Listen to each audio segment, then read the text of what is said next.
y'all so much.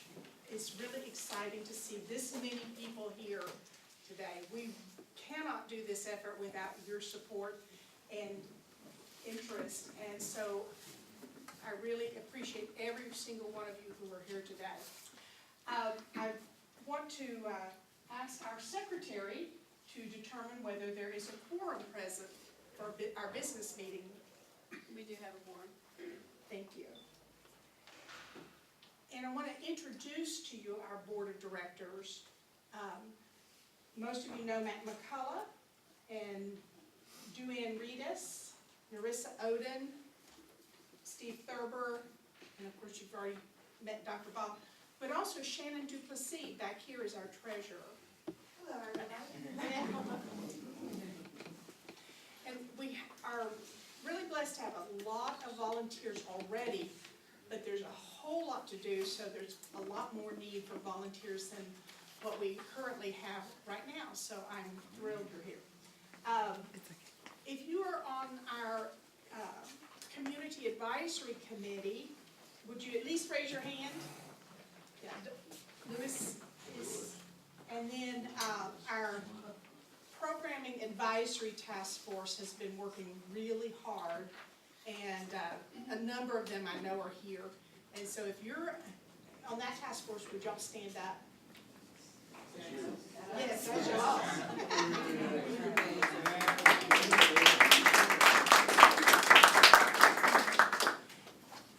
And before I forget, my mentor on this project has a lot of experience helping get radio stations off the ground all over the world, not just in the Central Texas area. And that's Jim Ellinger from Austin Airwaves. So,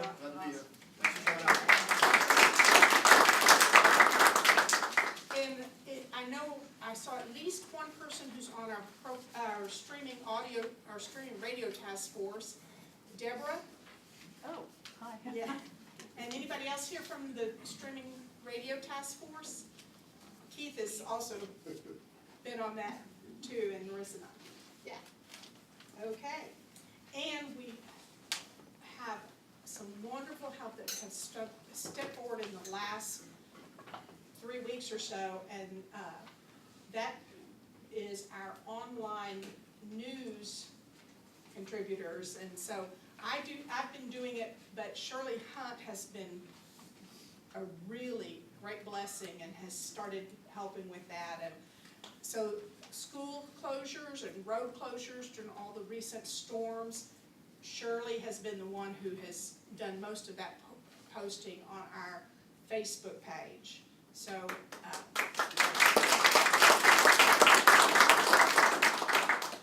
it's really exciting to have the help, but we could use more.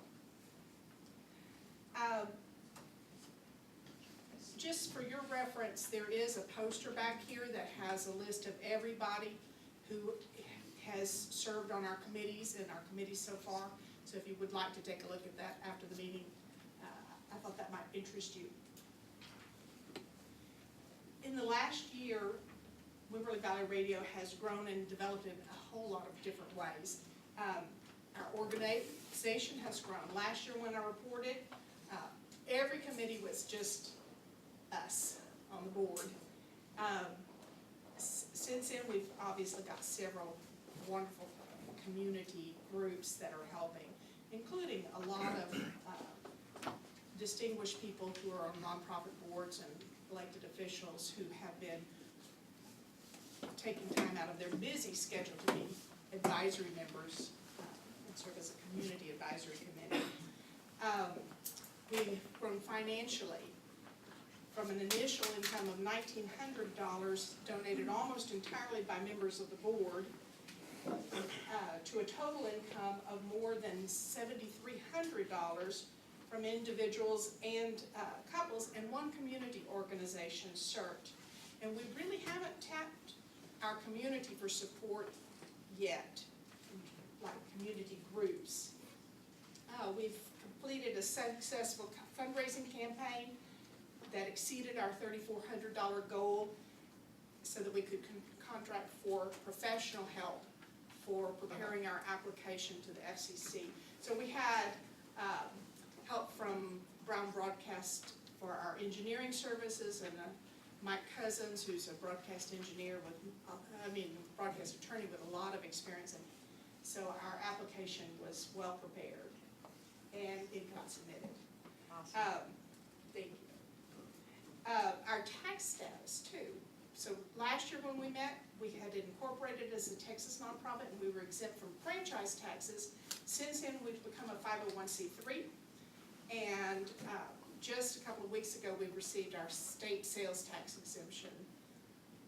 So, and then we have applied for a frequency. We got our application done and submitted in time, and we applied for 94.1 FM.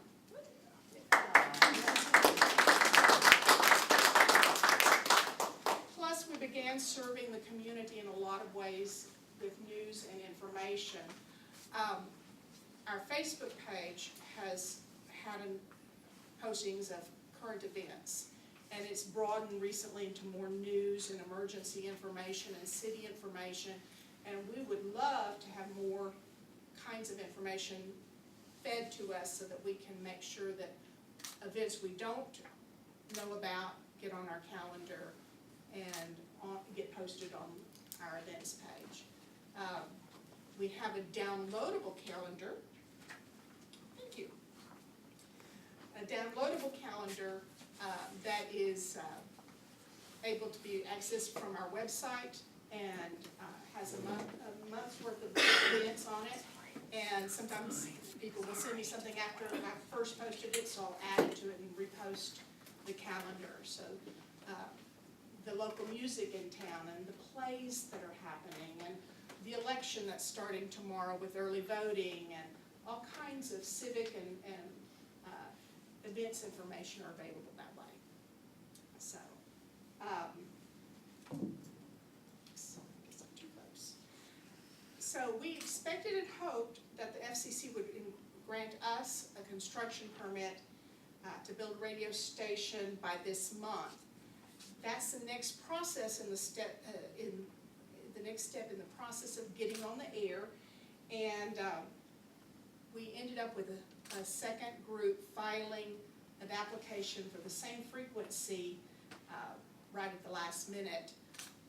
They incorporated on November 11th.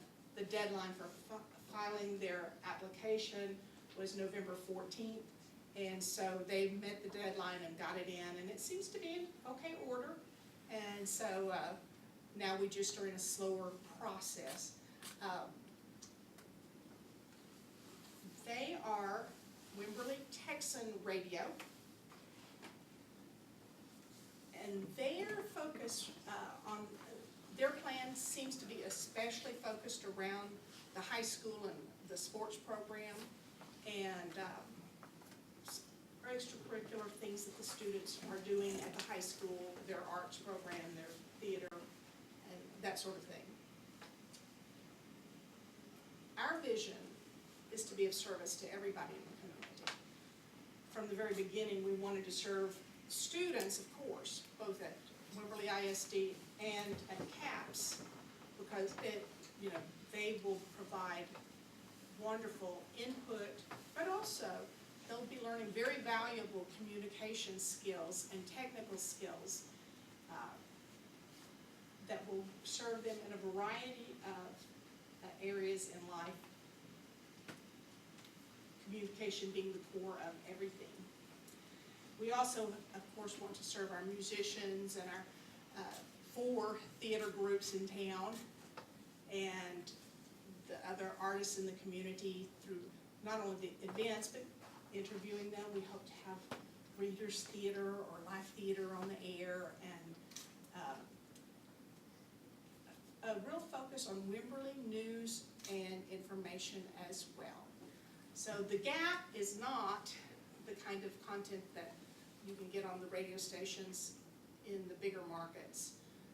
We don't have a good way of getting our own news and information out in a timely way and on our community, our city councils, our schools, our people, our groups, our nonprofits. We have a a lot going on in Wimberley that we would like to be able to help others know about. And so we have been building on the work that CERT has done in the past, trying to get a radio station, and also on what CAPS has done. They hit a snag. They ran into the situation where there was no frequency available. So they could not continue those efforts and eventually had to give up. But we are the inheritors of their vision, and the need hasn't gone away for us to have a timely way to communicate in case of emergency. And so last year, Lewis told me that I could not fail. And so I took my promise to him to do that very, very seriously. And you know, I think it is an enormous need for the community to just have a way to communicate. At root, in case of an emergency, in case we have floods or fires or school closures or slick roads, whatever the case may be, we need something to get the word out quickly, let people know. And know how they can help, know safety precautions. So we're planning to persist and stay on the air. Get on the air and stay on the air. We're going to do everything in our power to do it. We've also made really a lot of effort to be inclusive of all the groups in town and transparent. So there are 4 possible outcomes from the FCC. They can say, none of y'all, neither group will get a license. We don't really anticipate that. I think we've got a real credible application, and they really had a mandate from Congress to let local groups have it. So we are very hopeful. One of us might be denied an application. And then one or both of us stop pursuing it, which could happen if there's not sufficient support, because it is set up as a non-commercial, non-profit situation. So those were the only groups that could get licensed, which means funding it and keeping it going is going to be an ongoing thing. It will take us all being willing to contribute our time, efforts, talents, and money to have it happen. And then the other thing is that the 4th possibility is that both groups could be awarded the same bandwidth, which means we would have to share the frequency and split the time up somehow. So hopefully that won't happen, but it is a possibility. We are really confident, though, that we are in the stronger position because of all the groups who have helped us get organized. We've had more time to organize. We're already a 501c3. We can fundraise. We can apply for grants in a way that the new organization just won't have the ability for a while to do. And so we think we've got a good shot at doing this. We need you to stay tuned and stay connected, because we think we're going to need some muscle and have you have our back to get this accomplished. We definitely need your backing. Regardless of the FCC, though, Wimberley Valley Radio is moving ahead in whatever capacity we can, and right now that is internet streaming radio. That was already part of our mission statement, that we wanted to be on all platforms, but we've just shifted our focus while we wait so that we can start providing a service to the community, something a little more timely, get our programming together, build our volunteer organization, and our other long-term goals, which will help us get our equipment together as we build a studio for the streaming radio. It won't be full, we won't have transmitter needs yet, but it will allow us to make a lot of progress towards our ultimate goal of getting on the air and staying on the air. So I think we've got a good plan to continue forward while we wait for the FCC's final decision. Let's see, that means we are going to need space for a studio. And so we are continuing to, our search for space. We also have to plan for some construction because this kind of room has serious handicaps in terms of audio recording. The walls are too straight, the sound bounces, so there will have to be some adaptation made of wherever we settle as a place. So we need help in finding a good location for our studio, and then we're going to need some design help and construction help and all kinds of help. You know, the people who know how to wire and put things together. It will be a real community effort. You know, there are lots and lots of skills that with this diverse group we can put together. You know, each of us may have some little part to contribute.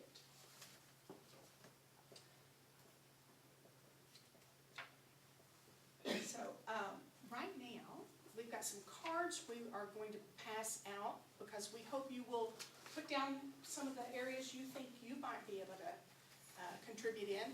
We'd like your name and contact information on that, of course. But also, we want to know what you think. Where you think you can fit in. Where you think you can help. We need you to give us some feedback. So we wanted to take some time in our meeting to make sure and learn who you are and what you would like to do with a radio station in town. So, anybody have a comment? Congratulations.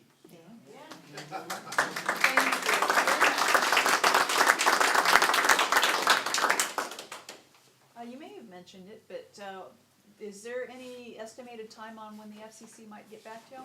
I meant to tell you that. And Jim is laughing because he's had applications that have been sat on for a long time. But also, this particular LPFM thing seems to be going more quickly than usual. A lot of the stations that have not had any competition, they're already getting their construction permits.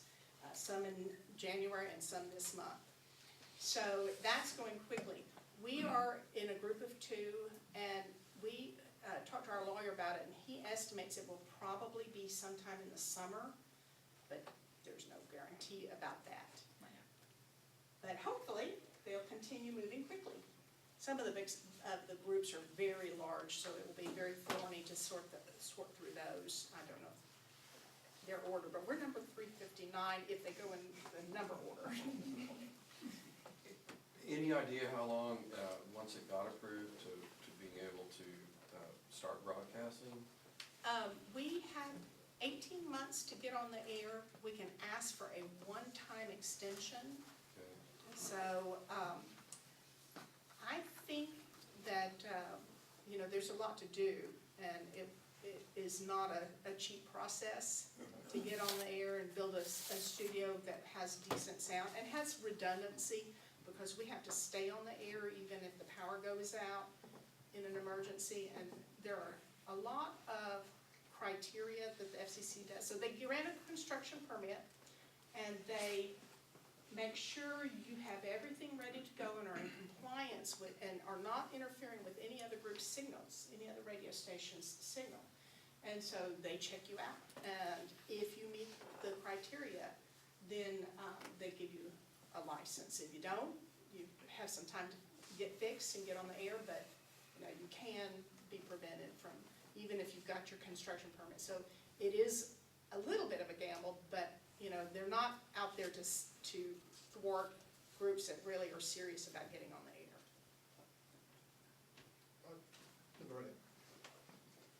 Perhaps I should ask Jim, but what is the effective radiation distance, or what's going to be your coverage area, and have you determined where the antenna is going to be and the height? Yes, we have to determine the antenna. We are going to lease space on an antenna belonging to Matt McCullough, and he is on Paradise Hill. And so he is a long-time ham radio operator since he was 10 years old. He's had a real interest in radio and has been just an invaluable member of the board. He's one of our original 57 founding members of the board.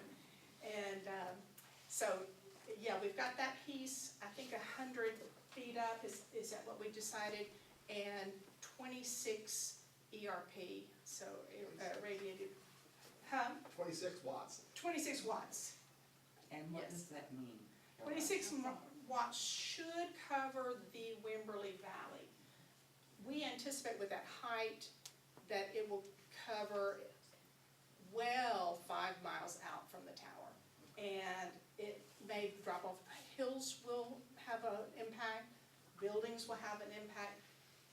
But our engineer who prepared our application thinks it will actually go a considerable distance further than that.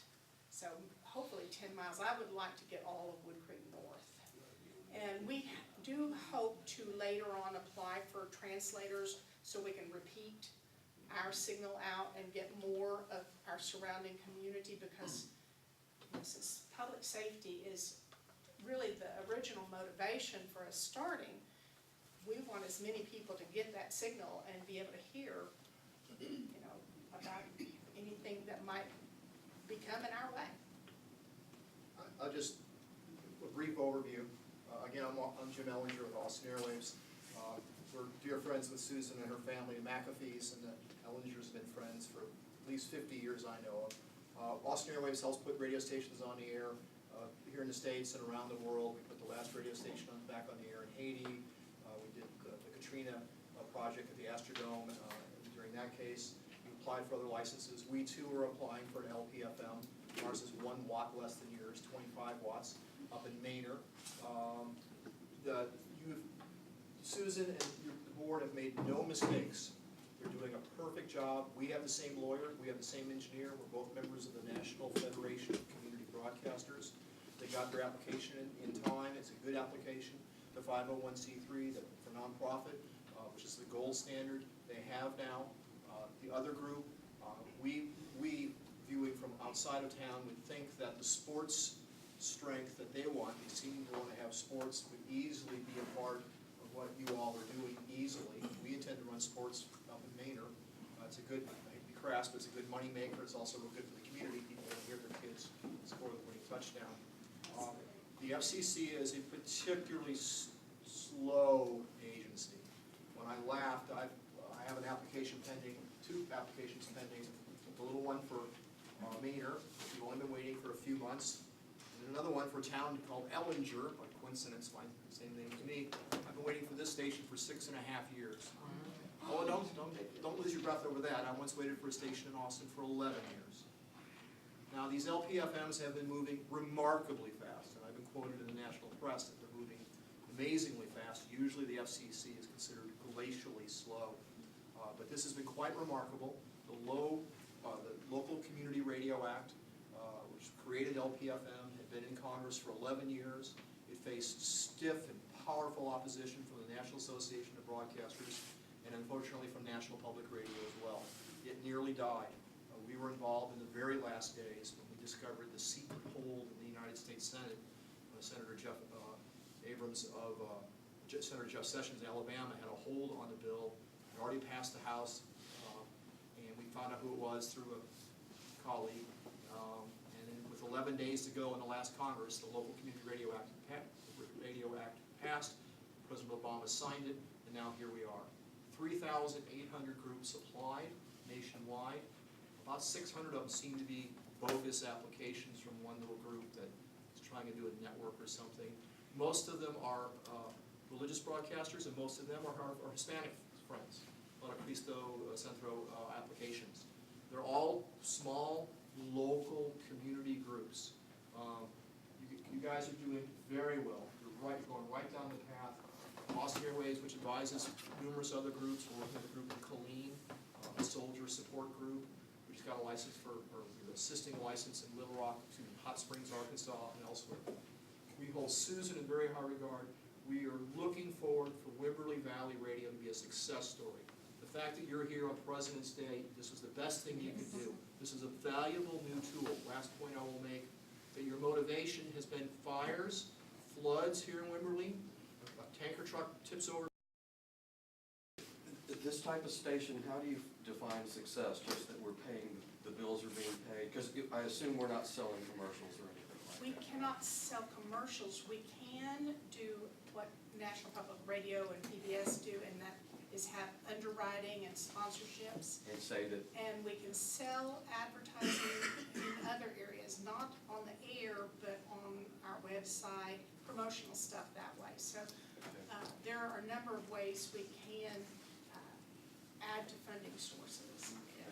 and the building, I'm gonna show my naivete a little bit, but the building for the studio, I assume doesn't have to be close to the antenna. So it transmits some way to another We can power. do some kind of link, either satellite or landline. So anywhere in Yes, Wimberley? a site to transmitter link of some kind, yeah. And how many square feet, just more or less?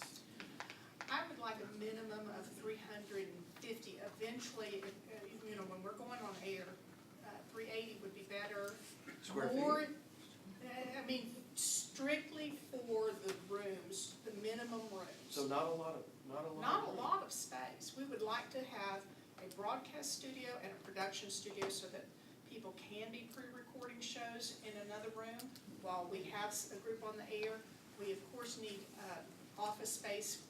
One of our commitments is that we will man a station at least 20 hours a week, that there will be somebody to answer the phones at least 20 hours a week at our studio location. So we want to do that, and we would like to have some meeting space. We are going to have ongoing training needs. We want to have a real credible organization. We want to verify our information like a larger news group. In fact, one of the things that our programming committee, which I had stand up earlier, has done is they have put together standards to recommend to the board for our news reporting ethics, and the board has approved those and adopted those. So those are in place, and they're moving forward with trying to determine exactly how we're going to choose programming, how we're going to vet programming proposals, how we're going to take applications and process those, maybe take a program idea and make it better, what kind of feedback will we give, and we do want to have a quality on-air presence, so it's going to take some practice, to get to where we are confident in front of microphones and that we can handle the equipment and can develop that relationship on air with our listening audience. So all of those are parts of things. We're going to need to train on interview skills and ethics and on the equipment, all kinds of things. But as So far we've as got physical space. building, this would be more than ample, this room probably. This room If could do Probably it. 600 Yeah. square feet or something. This room could do it. That sounds reasonable, Yeah. I mean, that should be. Yeah, and we do have some money in that. We really need a lot more though to have it ongoing, so. Susan, will you be able to do memberships like KDRP does? Will that be a part, or are you set up? We could do that. We need to have help in setting up that planning on how it's going to be funded for a sustainable future. That is an area that I am not an expert in. I need help with that. And some of you have that kind of background and knowledge. And one of our volunteers who's not here tonight is Ann Kay, and she has worked extensively with KLRU in Austin and has been part of that and has an extensive background in fundraising, and I'm hoping to tap into some of her knowledge. But she's got some health issues and she probably can't come to a lot of meetings. She can be advisory. I'm expecting, she has said she'd be glad to answer questions at any point. So, yes, How Rebecca? about the streaming versus the broadcast? Does the streaming, does that exist concurrently? Is it separate? It can be separate. there are actually different laws, regulations on, laws and regulations, but the Digital Millennium Copyright Act Very good. has, DGMA has some very definite requirements for online streaming radio that are completely different from over-the-air radio. So we have to work out all of those details. Our people have to be familiar with the law and in compliance with the law, or we're not gonna be able to air very long or even on the internet very long if we're not in compliance. We have fees to pay. We have licensing for copyrights for the right to play music, so that the performers and artists who create the music get paid. And that has to be a sustaining program also, so. So the ASCAP fees and all of that, you've already figured out more or less? Yes, it'll take about $1,900 a year Not to, cheap. to pay for all three big licensing organizations. So, yeah. And we may start with a little bit of, just as we stream, we can build up. And the FCC also allows us to ramp up. We will have 3 years to ramp up. We want to create a minimum of 8 hours of programming, but we're going to be on the air 24/7. That is our plan, because an emergency can happen anytime. And so we want to make sure we're on there. We can, take other content that's already produced out there. Some of it's free. I don't know how good it is, but, I would like to explore that. I'm gonna need people who want to listen and advise, because I have no idea. I don't have time really to do that kind of vetting myself, at least not the initial stages or the recommending of what content might be out there that is available for us to start using, and at what price. Some of it will be free, but we don't know that all of it will. Shirley? Is there any way that we can speed up or influence the FCC without irritating? I've checked. Bribes? Prometheus Radio Project has been advising a lot of the nonprofit groups that have been trying to get radio licenses. And I emailed them to ask that very question, because a friend of mine's son happens to be a lobbyist and has a lot of expertise, and he suggested that, we contact our members of Congress and go that route. Apparently, there are quite a few regulations on the books to keep the FCC kind of insulated from that kind of political manipulation.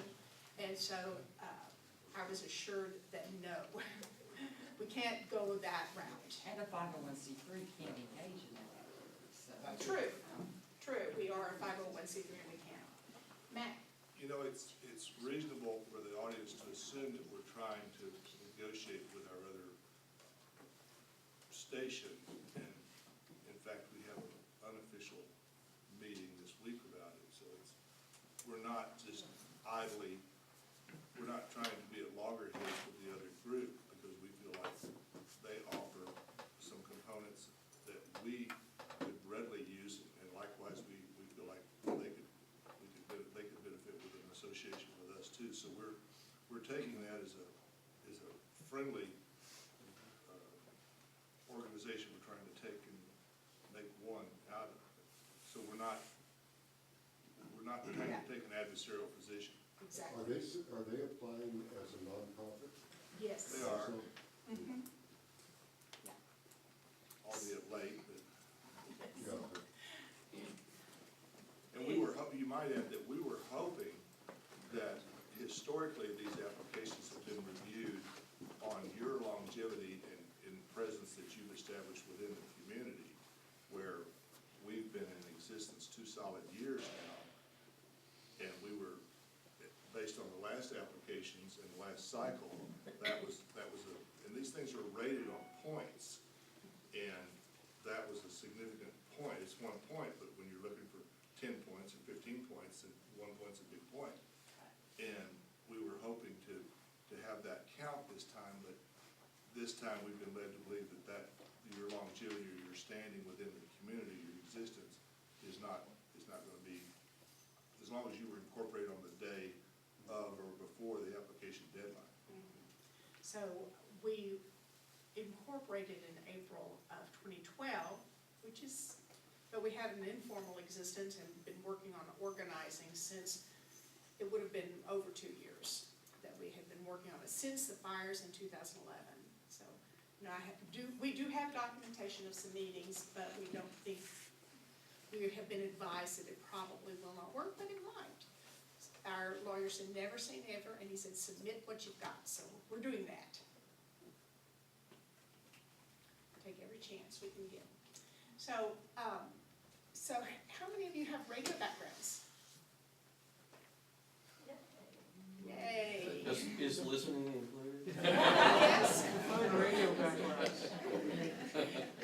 And I failed to introduce Misha Spears earlier, but she's been helping me get QuickBooks going, so we've had some other, you know, people who have been of great service to us. And I really appreciate Deputy Stephen Traeger being here from the Hays County Sheriff's Office. I got to take the fall Sheriff Citizens Academy this fall at 40 hours of training, and it was fascinating. Learned a lot. I had no idea there was so much to learn, and that was only the basic course. There's an advanced course that has just started. So, but we have, on our advisory board, we have members from the Office of Emergency Management with Hays County and with the Sheriff's Office, and as well as local officials too.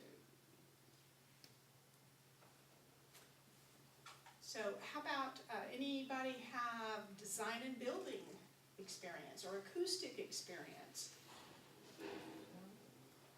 I do. I built several recording studios, maybe half a dozen. And he's got one now that he's moved. Fabulous. Yeah, it's always moved from, he's all in. How about nonprofit and fundraising experience? Fabulous. And there are other areas. I know some of you have done radio shows, not just been behind the scenes in the radio station. So Linda has, and AR, and Bruce has, and I know Stanley has. And, okay, and Susan, I didn't see you come in, Susan. Way back in college. Good, well, my experience is in college too, and that was more recent, because I went back and got a degree in mass comm just this last few years. It just finished in the spring, so. It's a talented community. It's a very talented community. Wimberley is the kind of community that really can do this. You know, we are just full of people with diverse backgrounds and lots of imagination and creativity and dedication. We've got lots of volunteerism in this area, and you know, we are really confident, the board has been confident from the beginning that we can do this. Not gonna be easy, gonna take a lot of work.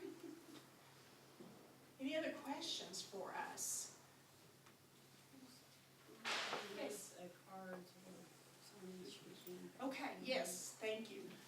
We've got cards that we'd love to get your information on. We also have sign-in sheets at the back of the room, and we want your contact information so we can stay in good touch if you're not already on our list in particular.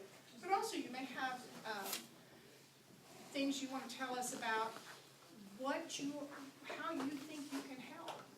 So, you know, I probably won't remember from your hands going up, but if you'll tell us in writing, I guarantee we'll keep that. And that is a resource we would love to be able to draw on. I've got Greg Gibson's name embedded in my head. Great, you shouldn't open your mouth. That's right. So if we have no more questions, then I will start with the next step, which is our Secretary's report on our last annual meeting. The Wimberley Valley Radio Board, last annual meeting was held February 20th in 2013. It was held at the cafeteria and is open to the public. There was a quorum declared by the secretary. Susan Raybuck gave a wonderful presentation on LPFM broadcast radio and took questions. There was a treasurer's report by Lanai Bailey. And there was also re-election of board members Robert Pierce, Lanai Bailey, and Joanne Reedus at that time in order to serve another 2 years. And does anyone want to entertain a motion? Make a motion, we accept the report. Second? Has it been corrected? It has not. Okay, so I'll make a motion that we accept the report with the correction of a financial number that's slightly. Yes, we haven't gotten our financial report, so, yeah, thank you for that correction. All right, all in favor? And we also have a financial report, which you should have, hopefully. And as I did it, I found a little discrepancy in terms of expenditures that we had reported last year. And our treasurer then used a rounded figure for our income. She had reported $1,900. It was slightly above that, very slightly. Our expenditures were actually $540.42.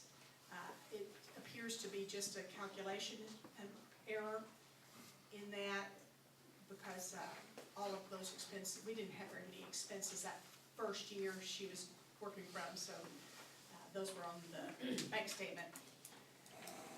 So, and then our ending balance in 2012 was $1,365.92. This past year, we raised we had an income of $4,622.01. Combined total, well, you can read all that. I don't guess I need to read everything. But do you have any questions about the financial report? Anybody on the board? No, ma'am. Okay. I'll entertain a motion to accept the financial So report. moved. A second. Okay. All in favor? All right. Thank you. And I should report that all of our board members who were rotating off, myself, Narissa, Mac, and Susie Howell, who couldn't be here tonight, she works on Monday evenings. We had our terms come up for re-election. We were all willing to stay on, and so we have approved their re-election already. So I think we're going to be done early. Surely. One other thing, you're going to be in the Austin American Statesman Show, right? Well, I hope so, but I would have thought that news would have been that they had it by now. I was interviewed Thursday. She didn't quite promise me that I would have an article, and she was going to submit it that night. So it hasn't been in, so who knows now. They'll often just throw it away if it's not still timely news and information. We really do want help in you submitting news items, submit event information, let other people know they can submit event information to us. That would help us enormously. Because You right make now, that on your Facebook page, is that what you said? yes, and for our calendar of events, that's accessible to everybody. You don't have to have a Facebook account to get to the calendar. So that's downloadable from our website. Is the calendar, you can self-post on it, or should you? No, you would have to submit submit your items, and you can either email me at radiowimberley@gmail.com, which is on our card, or message me on Facebook, and you can let Shirley Hunt know as well. There are a number of ways to get in touch with us. So, thank you so much for coming. Thank you for your time, and entertain a motion to adjourn. An official